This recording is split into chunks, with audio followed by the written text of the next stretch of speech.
message file. Parang kaya pala hindi ko nahanap sa learning materials. Term pala yan sa email. Kaya parang that is something in the back end. It's how the emails arrive in the staff account creations inbox from cloud services. So parang POP, mail server, yung IMAP, yung parang gano'n, parang siya, terminology sa mga email. So, MIM file either be security or as part of the email itself. So usually the files are decoded by the email program used for sending. However, other encoding programs can decode the MIM file as well. So, nakita ko siya sa KB na to.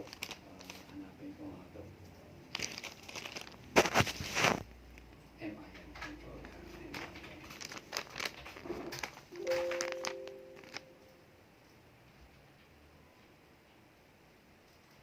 Okay. Okay, screenshot. I-tulap ko po yung KB. Okay. Okay, good.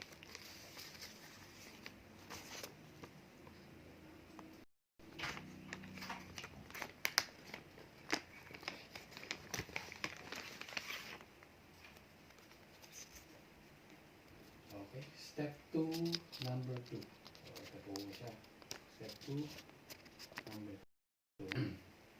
Ang pinaka-meaning niya, the credentials are not in the staff account creations inbox and you have confirmed that the account is in PeopleSoft, yung but meron ng credentials sa PeopleSoft account creations, wala. Ina-notify natin yung si Joe at saka Rustom. Yan. So, parang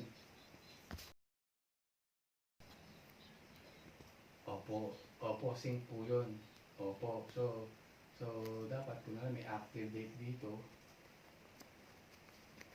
active naman. Pero,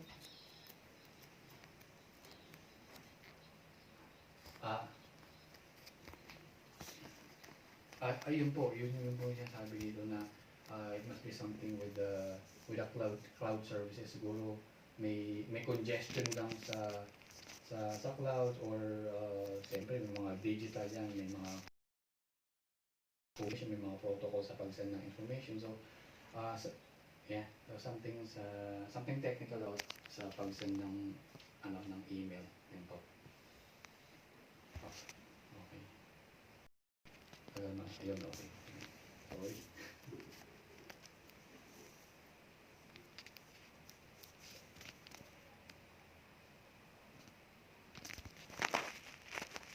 Tagal matanggal nung sige, okay na po. So, okay po. So, next po ay yun lang po yung sa account creations. Bali, i-discuss ko lang yung demo ko tapos isa-isa po mag-demo tayo. So, ito na next. Separation is the removal of accesses and accounts. So, may mga types po ng separation. May separation by pre-5 p.m. May separation by post-5 p.m. Yung mabilisan po yan, hindi po nag-render. Yun na kami na. So, next is, pati si faculty.